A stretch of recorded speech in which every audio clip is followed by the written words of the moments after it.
Perkenalkan, nama saya Veleneka Putri dengan NIM 2304020061.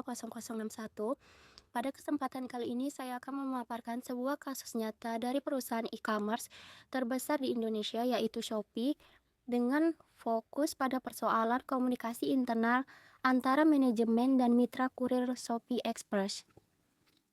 Latar belakang kasus. Shopee adalah salah satu perusahaan teknologi terbesar di Asia Tenggara yang hadir di Indonesia sejak tahun 2015. Dalam waktu singkat, Shopee berhasil menjadi platform belanja online terpopuler dengan strategi promosi besar-besaran, mulai dari gratis ongkir, cashback, hingga flash sale. Untuk mendukung operasional pengiriman, Shopee menghadirkan layanan logistik sendiri yang disebut Shopee Express. Layanan ini dibuat agar pengiriman barang bisa lebih cepat sampai ke konsumen.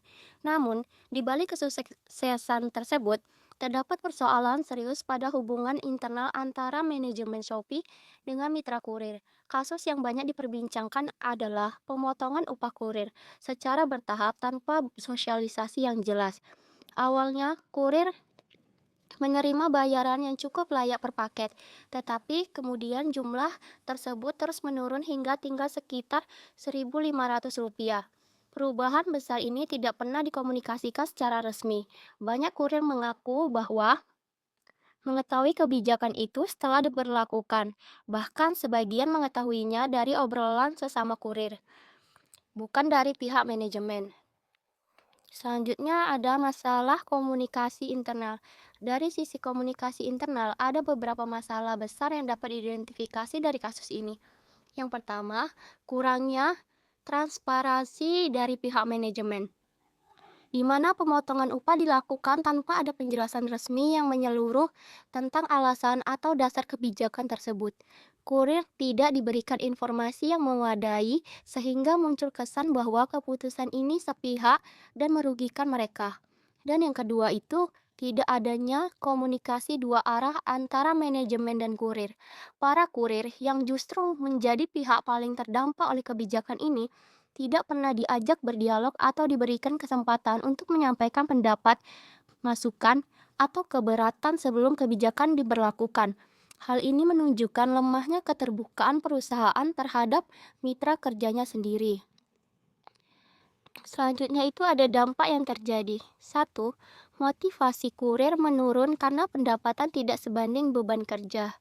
Dan yang kedua, terjadi mogok kerja dan banyak kurir berhenti. Ketiga, paket menumpuk di gudang, pengiriman terlambat. Dan yang keempat, reputasi Shopee menurun akibat protes viral di media sosial, hashtag Shopee tindas kurir, dan pemberitaan di media sosial.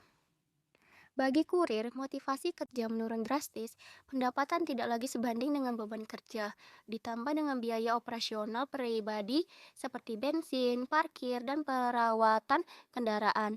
Banyak kurir yang akhirnya merasa tertekan, lelah, dan kehilangan semangat bekerja. Bagi perusahaan, dampaknya adalah aksi mogok kerja dan banyaknya kurir yang berhenti. Hal ini mengganggu operasional, menyebabkan penumpukan paket di gudang, serta keterlambatan pengiriman ke konsumen. Selain itu, kasus ini meluas ke ruang publik. Keluhan kurir viral dengan tagar seperti hashtag Shopee tindas kurir yang ramai dibicarakan di Twitter dan Facebook. Berbagai media nasional juga memberitahukan, di antaranya di kompas.com. Akibatnya, reputasi Shopee di mata konsumen ikut tercoreng, padahal reputasi merupakan aset penting dalam persaingan bisnis e-commerce. Selanjutnya itu ada solusi dari perspektif internal komunikasi. Satu, meningkatkan transparansi, di mana manajemen harus menjelaskan alasan setiap kebijakan, termasuk kondisi bisnis yang mendasari keputusan pemotongan tarif. Kedua, melakukan sosialisasi resmi. Setiap kebijakan harus dikomunikasikan melalui saluran resmi seperti pertemuan, aplikasi internal, atau pesan tertulis, sehingga tidak ada informasi yang simpang siur. Tiga, membangun komunikasi dua arah.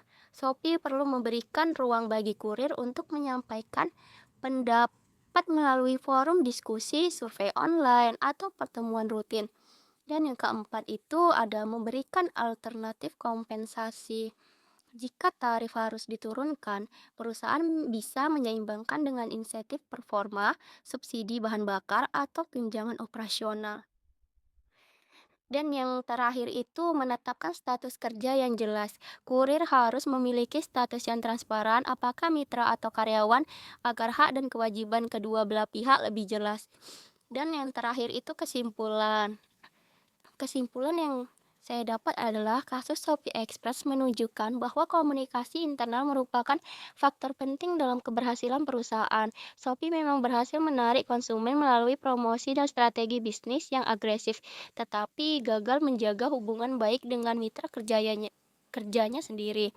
Dengan komunikasi yang transparan, terbuka, dan melibatkan kedua belah pihak, perusahaan dapat menghindari konflik, menjaga motivasi kerja, serta melindungi reputasi di mata publik.